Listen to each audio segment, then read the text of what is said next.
흥미진진 전쟁 상식, 나치즈가 벌인 대학살극, 홀로코스트.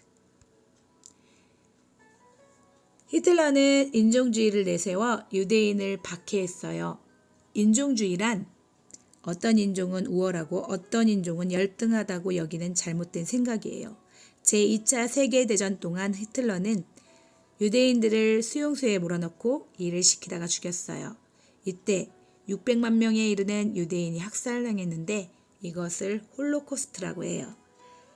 이 사진을 보면 나치를 상징하는 하겐크로이츠기예요. 그리고 오른쪽은 폴란드 아우슈비츠 수용소에 갇힌 유대인들이죠. 유대인들에 대한 독일인의 박해는 식을 줄을 몰랐어요. 그들은 계속해서 전, 중, 서부 유럽의 유대인들을 괴롭혔죠. 그들은 길가에서 집에서 발견되는 유대인들을 닥치는 대로 체포하여 수용소로 보냈어요.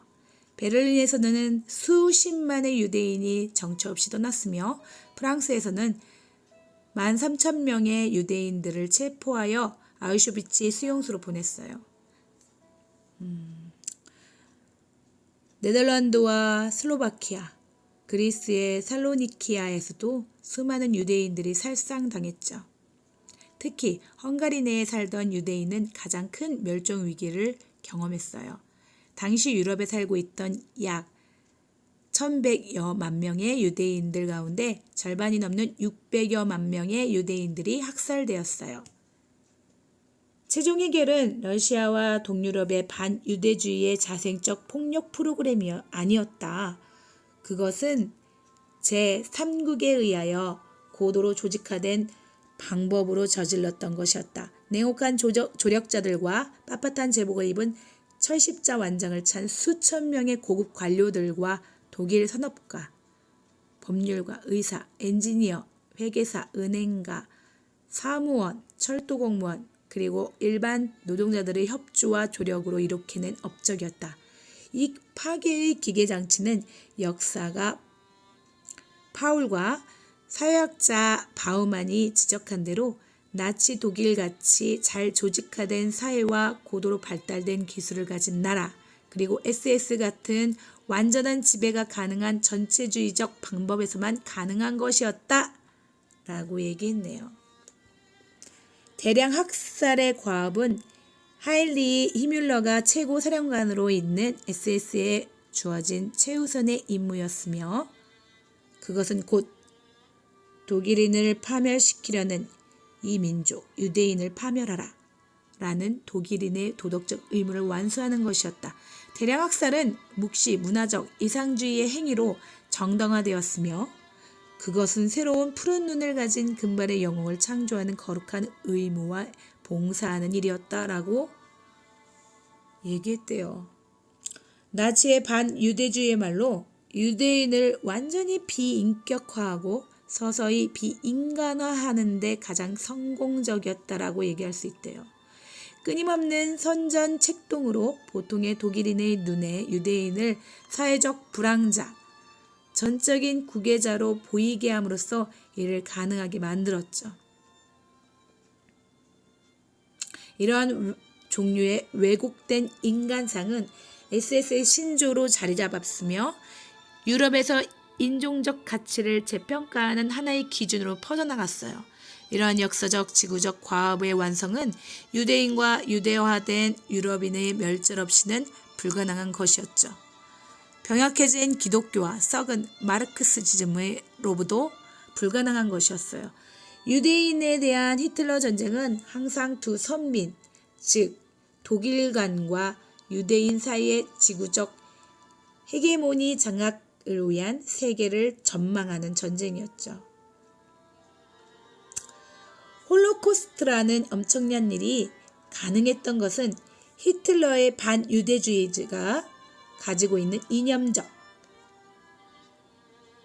신비적, 비합리적 특성이 그의 비범한 정치 기술과 절대적인 권력, 고도로 훈련된 군대와 산업화가 된 결합된 결과였죠.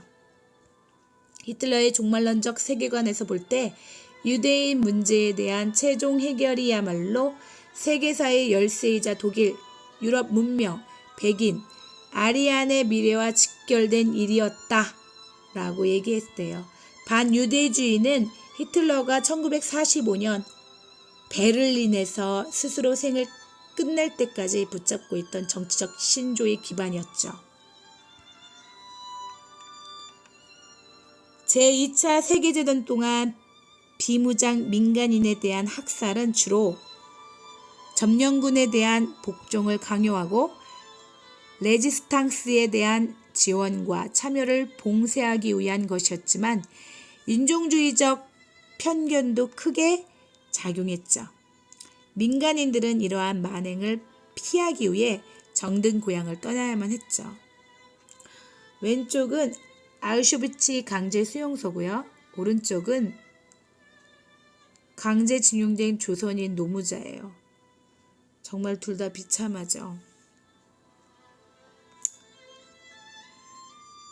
나치는 유럽 전역에 흩어져 살던 유대인을 색출하여 수용소에 감금하였어요. 집시와 공산당원, 동성애자, 소매치기, 성범죄자, 장애인도 부적격 아리아인으로 분류되어 학살되었어요. 가스실, 화장터, 강제노동, 생체실험은 강제수용소를 상징하는 단어들이에요. 일본은 100만 명에 넘는 조선인을 강제징용 또는 징병해서 죽음으로 내몰았어요. 독일의 평야주의자 에른스트 프리드리히는 우리는 저 흉악한 범죄인 대량 학살 행인의 슬픔의 눈물을 함께 흘려야 하지 않겠는가? 우리는 우리의 눈을 크게 뜨고 자유와 평화로 가득 찬 밝은 새벽을 세계가 하나의 평화로운 조국이 되는 날을 함께 지켜보아야 하지 않겠는가? 라고 절규했다고 하네요.